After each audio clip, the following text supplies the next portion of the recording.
This video I'm going to talk about being haunted and temporarily possessed. I don't know how much, if any, residual effects I have lasted from this thing entering me, but the best way I can describe it is like Lost, but like there's like a Lost, like the smoke monster. Essentially, it just looks like a bunch of black smoke.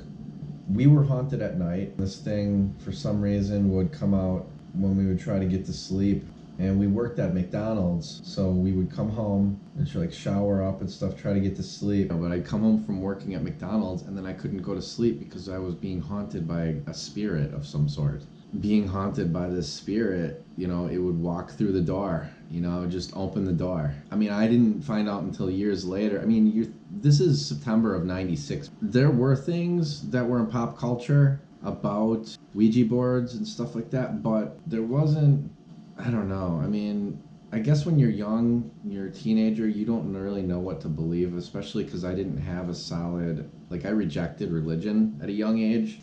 I was maybe searching for something to believe in. I think that's part of why I played with the Ouija board to begin with, to sort of allow this thing to even come out of whatever portal existed or that I had helped create. Because I really believe that there's certain people in this world that are maybe have an ability or have like a magnetism to themselves so that it attracts spirits of some sort, like some energy that we can't detect, something that's alive but we can't see with our senses. Maybe it's right next to us, but in a parallel universe, and somehow it can interact with us and it knows how to interact with us, but we can't, we don't have any power or control back, or we don't know what our power or control is over this other entity, right? So that's the best way I can describe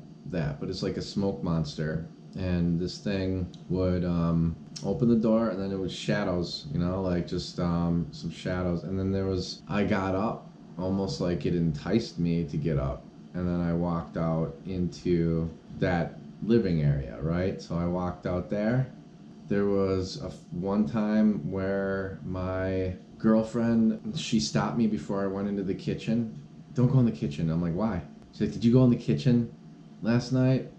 And I was like, no, I don't remember. No. Did you wake up last night and go in the kitchen or something like that? She was, she wanted to know if I was in the kitchen, essentially. And I was confused. I don't know why she's bombarding me with questions when I first wake up, right?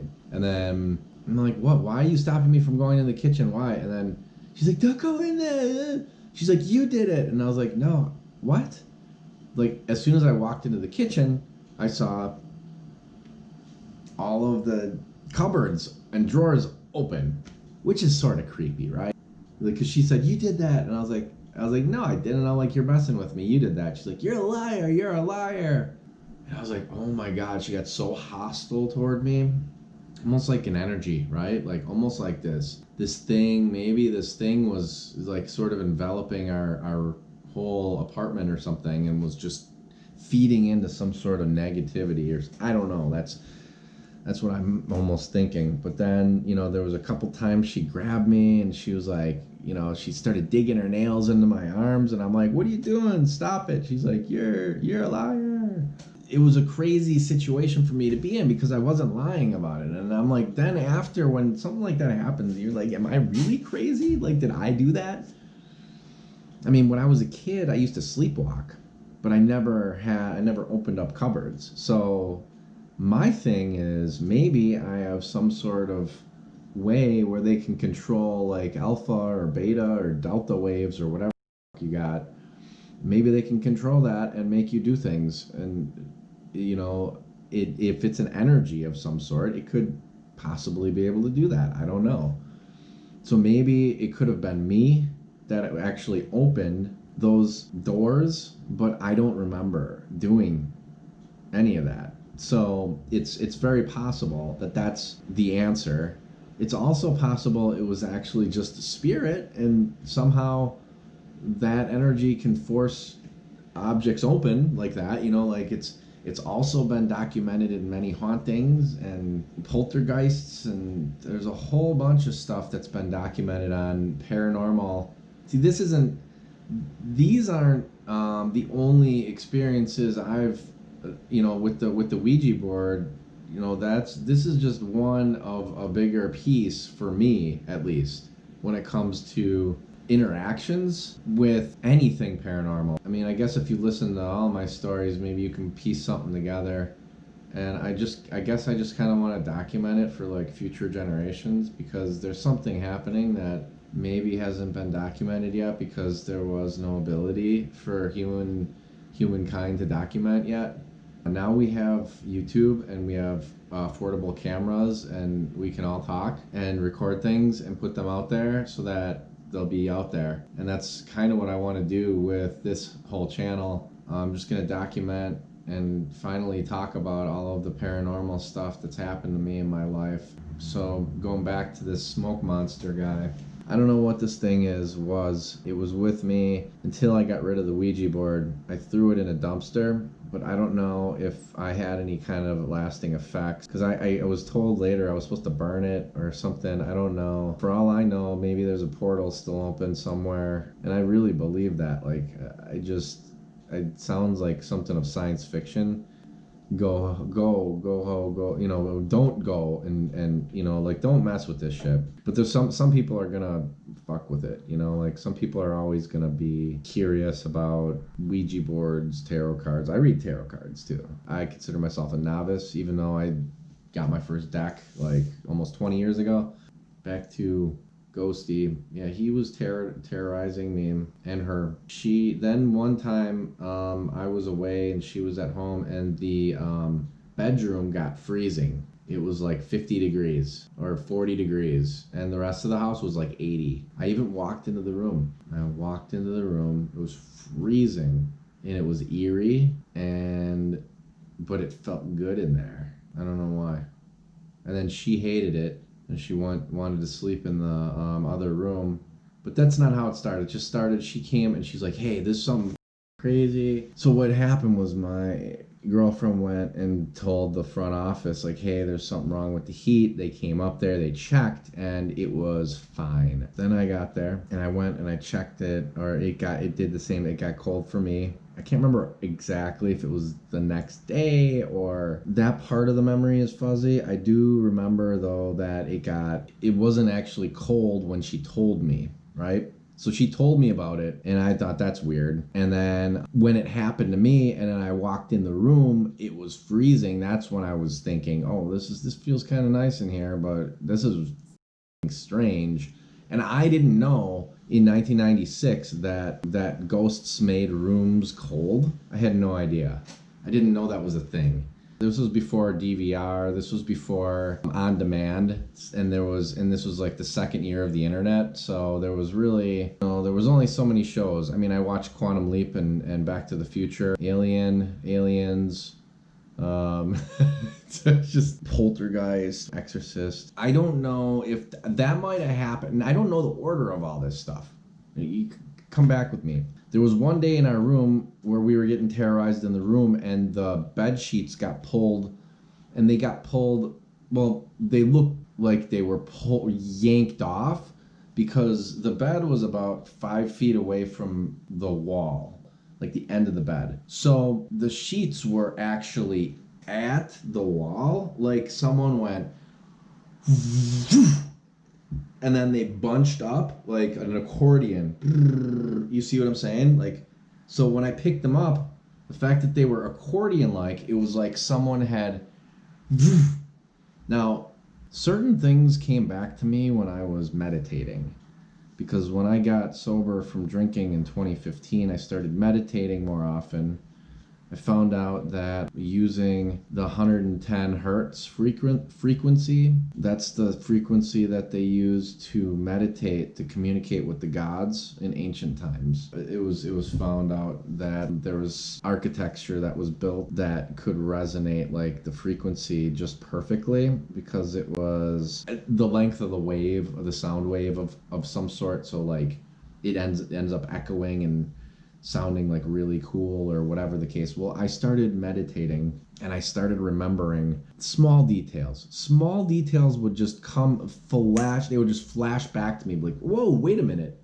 That shit was like an accordion, like an actual picture in my face would like show up, and I was like, holy crap, that's the memory of that. And it was just this memory that was just lost, right? That's how some of those memories have come back over the years. Some of the stuff I never forgot. A lot of it I never forgot. But the accordion-like way that the bed sheet was, I didn't think about. I just remember one day picking up the bed sheets because they were off, and I thought, and I dismissed at the time that it was just we kicked the bed sheets off, and that's why they were on the floor. But they weren't at the bottom of the bed. They were next to the wall and accordion-like. So I was like, oh, now I could have done it with help of this spirit that was possessing me, or the spirit could have done it. Do you know what I'm saying? Like either one or the other. But to me, it is one or the other. I don't think I kicked it off. There was one other instance, and, you know, like I said, I don't know if this was near the end when she just decided to get the hell out of there or what. I think it might have been. But you know what? I think she slept out in the other room because she didn't want to sleep next to me because I had a quote-unquote dream, but it wasn't. It was something different than that. So this thing apparently not apparently, it did. It came over to me while I was sleeping, and I had this fear inside me. Like it just felt really, while I was sleeping, like the biggest fear that you could ever imagine. Some sort of drug-induced fear. It was some sort of crazy, like fear, so fearful that I was trembling, like that, almost like a ghost. I was like, but it was fear. I was shaking and shivering in fear, and I was asleep, and my girlfriend grabbed me. She's like, Andy. And when I woke up, my eyes opened, and I don't know, I sort of blacked out. Next thing I know, I'm like that. I wake up, and I'm going like this, and she's underneath me, and I'm shaking her. And so I was on her shoulders, which is interesting. I didn't grab her neck. It's like I was like, I had her shoulders. I was shaking her shoulders. The fact that I didn't know what I was doing, the fact that I'm actually attacking her, like I didn't do it. I wasn't consciously like attacking her. It wasn't me. I don't think she ever believed me that it was a spirit or something like that. She really just thought I was crazy. When my daughter was still in the womb, I got visited a couple times by this smoke monster thing. It came to do something. And to be honest, I really feel like what it did was it sucked out my soul. I had a bright future. And I don't know if it's just because of the act of what it did to me and the fact that it's so uncommon for something like that to happen. It just feels like I don't have anyone that really would understand. Maybe that's because I just haven't reached out to try to find people. Sometimes I think life just gets busy and we don't look to find anyone. I mean, that's a specific thing, right? Like talk about getting haunted or getting visited by or getting abducted by aliens or something like that, you know, seeing UFOs. There's not a lot of people that accept people that talk about stuff like that. So yeah, I ended up playing with the Ouija board once by myself, and that's also supposedly a no-no. And I would have to agree. I think that's when all the bad stuff started happening at the house. I just didn't believe, or maybe it's that I really wanted something to prove it to me. I think that's what it was. Maybe this thing wasn't even like a bad negative force. Maybe it was just someone there that was just trying to prove that some other dimension does exist that you don't know about. And they wanted to prove by showing it to me. And to show it to me, they had to do certain things, such as maybe controlling me to open drawers and doors, or, you know, shaking my... Because they didn't have me try to kill her. Do you know what I'm saying? That's what I always think about. I didn't wake up with hands on her throat. or I wasn't hitting her. I didn't have anything to like beat her with. It was hands on the shoulders, and I was just shaking her. And she said I was shaking her for a while before I stopped, but she had to scream really loud for me to stop. I was just being controlled by something else, is all I'm saying. So it could have been someone in the whatever realm that was. Maybe we are in some sort of computer program and it is a simulation. If that's the case, then maybe it was just like I said, just another player doing something to tell you something without using people, but by using these other communication tactics. Maybe it's just an instrument of the universe to get people to go the right way. Maybe I needed to go get haunted, leave college, come back, and have my daughter. Like maybe that was the best route for me. And someone had to start by talking to my girlfriend in her college to say she was going to marry Andy to make her want to be with me so that we would do all the things that we did, maybe make the portals that we made. These things on the other side could advance their agenda. It's kind of a crazy concept, and it sort of sounds really fucking crazy, but the only reason I say some of this stuff is because so many things have happened to me now that I think they're connected. And this is just a piece of the puzzle.